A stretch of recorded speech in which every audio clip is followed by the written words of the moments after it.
ইবলিস আমাদের চাইতে বয়সে বড়, দুনিয়া সে আমাদের চাইতে বেশি দেখেছে, বেশি জেনেছে, শেয়ানা একটু আমাদের চাইতে বেশি। যার কারণে ইবলিসের সাথে আমাদের যে কুস্তি, এই কুস্তিতে বেশিরভাগ সময় মোস্ট অফ দ্য কেস সে আমাদেরকে পরাভূত করে, আমরা আসলে পারি না। কারণ সে একটু বেশি শেয়ানা, সে একটু বেশি সিনিয়র, সে একটু বেশি পারে, এই জন্য আমরা ধরা খাই এসে আল্লাহর কাছে কাঁদি, আল্লাহ শয়তান তো আমাকে ধ্বংস করে দিছে, আমাকে তো জাহান্নামী কাজ করাই ফেলছে, আমার দিয়ে গুনহার কাজ করাই ফেলছে। আল্লাহ, আমরা যখন আল্লাহর কাছে নালিশ করি, আল্লাহ তাআলা বছরে একবার শয়তানকে ধরে রাখে, যাও সুযোগ এবার তোমার জেতার, সারা বছর তুমি জিততে পারো না, সে জিতে ফেলে, তুমি 2বার জিতলে 10 বার সে জিতে, এই সুযোগ তাকে হারিয়ে তোমার জিতে যাওয়া। শয়তানকে এই মাসে কেন শৃঙ্খলাবদ্ধ করে রেখেছে? 11 মাস তো আল্লাহ তাআলা তাকে শৃঙ্খলাবদ্ধ করেননি, এই মাসটিতে কেন শেকল দিয়ে আল্লাহ তাআলা বেঁধে রেখেছেন? কারণ আল্লাহ রাব্বুল আলামিন চান শয়তানি যেন আমাদেরকে বিভ্রান্ত করতে না পারে, আমরা যেন নিয়ন্ত্রণ করতে পারি নিজেদেরকে, সেজন্যই রব্বে কারীম আমাদের জন্য ব্যবস্থা করে রেখেছে।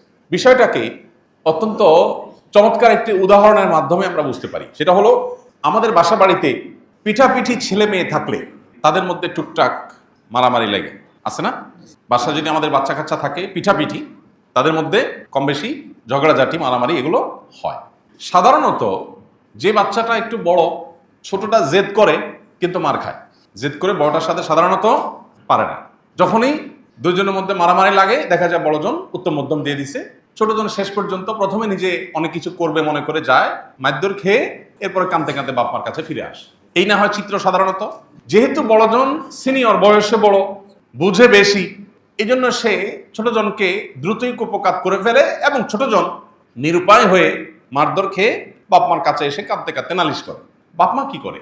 বাপ মা সাধারণত যদি দেখে যে কোনোভাবে বাচ্চাকে বোঝানো যাচ্ছে না, সে অনেক জেদ, বড়জন তাকে কেন মারলো, কিছু একটা করতেই হবে, তখন মাঝে মধ্যে, সব সময় না, বড়জনকে ধমকাতে বলে, কেন তুমি তার গায়ে হাত দিলা? এরপর তার হাত ধরে রেখে ছোটজনকে ইশারা দেয়, ঠিক আছে তুমি এবার 2-4টা মারো, তোমার জিদ থামো। এবার ছোটজন চান্সে 2-4টা মেরে আবার বাপ ইশারা দেয়, মা ইশারা দেয়, সে পালায় যায়। এরকম হয় না আমাদের বাসা বাড়িতে?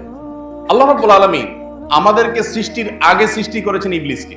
ইবলিস আমাদের চাইতে বয়সে বড়, দুনিয়া সে আমাদের চাইতে বেশি দেখেছে, বেশি জেনেছে, শেয়ানা একটু আমাদের চাইতে বেশি। যার কারণে ইবলিসের সাথে আমাদের যে কুস্তি, এই কুস্তিতে বেশিরভাগ সময় মোস্ট অফ দ্য কেস সে আমাদেরকে পরাভূত করে, আমরা আসলে পারি না।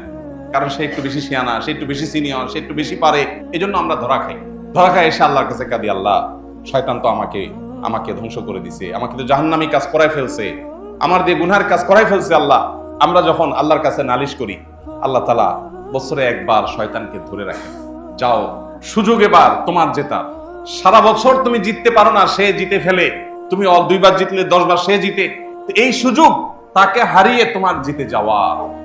ভাইরা আমার, আল্লাহ সুবহানাহু ওয়া তাআলা এত চমৎকার ব্যবস্থাপনা আমাদের মাগফিরাত লাভের জন্য, আমাদের ইবাদতের আমলের ঘাটতি পুষিয়ে নেওয়ার জন্য, কিন্তু সেই সুযোগ আমরা কজন কাজে লাগাতে পারি? এই সুযোগ যদি আমরা কাজে লাগাতে না পারি, এর চেয়ে বড় হতভাগা কে?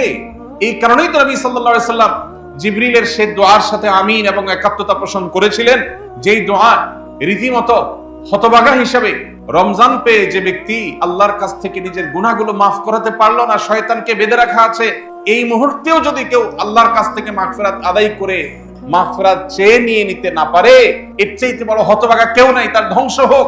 এই কথার সমর্থন নবী সাল্লাল্লাহু আলাইহি সাল্লাম করেছেন শুধুমাত্র এই হতভাগ্য দেখে।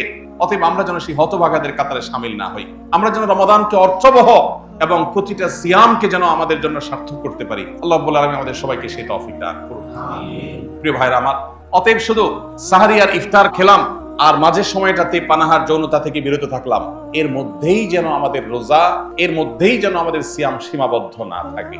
সিয়াম আমাদেরকে কি বলতে চায়, সিয়াম আমাদেরকে কি বার্তা দিতে চায়, রোজা আমাদেরকে কি মেসেজ দিতে চায়, আমরা সেই বার্তাটা গ্রহণ করার চেষ্টা করি।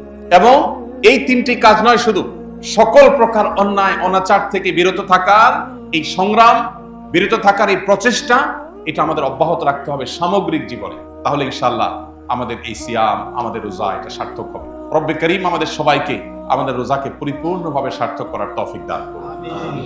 এই রোজা যেন আমাদের সমস্ত গুনাহগুলোকে মাফ করে দিয়ে যায়। আমাদের আমলনামা থেকে সকল অন্যায়, সকল অনাচারের সকল ডকুমেন্ট আল্লাহ রাব্বুল আলামিন যেন সব যেন ডিলিট করে দেন, সব যেন আল্লাহর কাছ থেকে মুছিয়ে নিতে পারি। আর কিছু না, প্রয়োজন তাওবা, প্রয়োজন সংকল্প, প্রয়োজন নিজের পাপাচারের জন্য আল্লাহর কাছ থেকে চোখের পানি ফেলে ক্ষমা চেয়ে নেওয়া, নতুন করে আর কোনো গুনাহ, কোনো অনাচার করব না, এই মর্মের সংকল্প করা। এই দুটি কাজ খুবই সহজ, কিন্তু একদিকে আমাদের বাহিরের শত্রু শয়তান, অপরদিকে আমাদের ভেতরের শত্রু আমাদের কুপ্রবৃত্তি। এই দুটি শত্রু আমাদেরকে কোনোভাবে তওবা করতে দেয় না। রমাদানের অনেকগুলো দিন অতিবাহিত হয়ে গেছে, কি মনে হয় আমি কি আল্লাহর কাছ থেকে আমার গুনাহগুলো মাফ করাতে পেরেছি? মাফ করাবার জন্য চেষ্টা করতে পেরেছি? আমি কি 2, 4, 10, 20 মিনিট সময় নিয়ে আল্লাহর কাছে চোখের পানি ফেলে জীবনের তরে সকল অন্যায়, অনাচার, গুনাহ বর্জন করবার সংকল্প করতে পেরেছি? আমি কি জীবনের সমস্ত পাপাচার থেকে ফিরে আসব সেই সিদ্ধান্ত নিতে পেরেছি? অত্যন্ত গুরুত্বপূর্ণ প্রশ্ন। নিজের বিবেকের কাছে প্রশ্ন রাখি। আনন্দের বিষয়, সময় এখনো শেষ হয়ে যায়নি। যদি আমার নিজের ব্যাপারে কোনো অনুযোগ থাকে, অভিযোগ থাকে যে আমি আসলে সেই কাজটি করতে পারিনি, তাহলে আল্লাহ শুকর আদায় করি, সময় এখনো শেষ হয়ে যায়। রমাদানের দিন, রমাদানের রাত, রমাদানের অবসর সময়, রমাদানের কর্মব্যস্ত সময়, প্রতিটা মুহূর্তকে আসুন আল্লাহর স্মরণ দিয়ে পরিপূর্ণ করে রাখি। আমাদের ফোকাস, আমাদের মনোযোগ যে সমস্ত বিষয়গুলো কেড়ে নেয়, সেটা হোক সোশ্যাল মিডিয়ার স্ক্রলিং, হোক আমাদের বন্ধু বান্ধবদের কোনো আড্ডার মজলিস, হোক আমাদের অন্য কোনো কিছু, সে সব বিষয় থেকে আমরা সরে এসে পরিপূর্ণ মনোযোগ আল্লাহর দিকে দিয়ে একটি মাস আমার সমগ্র জীবনকে যেন পরিবর্তন করবার জন্য যথেষ্ট হয়। এখান থেকে যেন সেই রসদ আমি পাই, সে প্রেরণা আমি পাই, সে শক্তি আমি পাই, সে উৎসাহ যেন আমি পাই, সে উদ্দীপনা যেন আমি পাই, সে সিদ্ধান্ত যেন আমি গ্রহণ করতে পারি, জাহান্নামমুখী ট্র্যাক থেকে সরে এসে জান্নাতমুখী ট্র্যাকে যেন আমি উঠে যেতে পারি, সেই চেষ্টাটা আমাদের থাকতে হবে। তবেই এই রমাদান আমাদের সার্থক হবে। শয়তান আপনাকে মিথ্যা ভয় দেখাবে, ধোঁকা দেখাবে। শয়তান আপনাকে বলবে, তুমি এতে কাছে বসে গেলে তোমার বাকি সব চলবে কিভাবে, কত কাজ তোমার। আহা, এর চেয়ে বড় মিথ্যা কথা আল্লাহর জমিন আর কিছু নেই। মানুষ চোখের সামনে দেখে, জানে, শুনে, বুঝে, কিন্তু সে নিজের মধ্যে সেটাকে ধারণ করে না, গ্রহণ করে না। ইমানদার বিশ্বাস করে, আমার হাতে কিছু নাই, আমার হাতে শুধু চেষ্টা করার সক্ষমতা আছে। আমি যদি আল্লাহর অনুগত বান্দা থেকে আল্লাহর প্রিয় বান্দা হয়ে চেষ্টা করি, আমার চেষ্টা হতে পারে অল্প, ফসল আসবে অনেক বেশি। আর আল্লাহর অনুগত না হয়ে যদি আমি চেষ্টা করি, তাহলে সেক্ষেত্রে বাহ্যিক দৃষ্টিকোণ থেকে খোলা চোখে মনে হতে পারে অনেক কিছু অর্জন করেছি, আসলে ভেতরে ফাঁপা এবং ভেতরে কিচ্ছু থাকবে না, অন্তঃসার শূন্য। সে অর্জন কোনো মানে বহন করবে না। এই জন্য রমজানের শেষ 10টা দিন ইতিকাফের জন্য সিদ্ধান্ত গ্রহণ করি। মনোযোগ দিয়ে 10টা দিন, সারা বছরের 355 দিন আপনি ব্যবসা বাণিজ্য, পরিবার পরিজন, বহু বন্ধু বান্ধব, সোসাইটি সার্কেল, সবাইকে সময় দিয়েছেন। 10টা দিন আপনার নিজেকে সময় দেন। মসজিদে চলে আসেন, সম্ভব হলে নেট কানেকশন ডিসকানেক্ট করে ফেলেন এবং একান্ত প্রয়োজনের জন্য মোবাইলটা সাথে রাখেন, হাই হ্যালো কথা, প্রয়োজনীয় কথা সারার জন্য।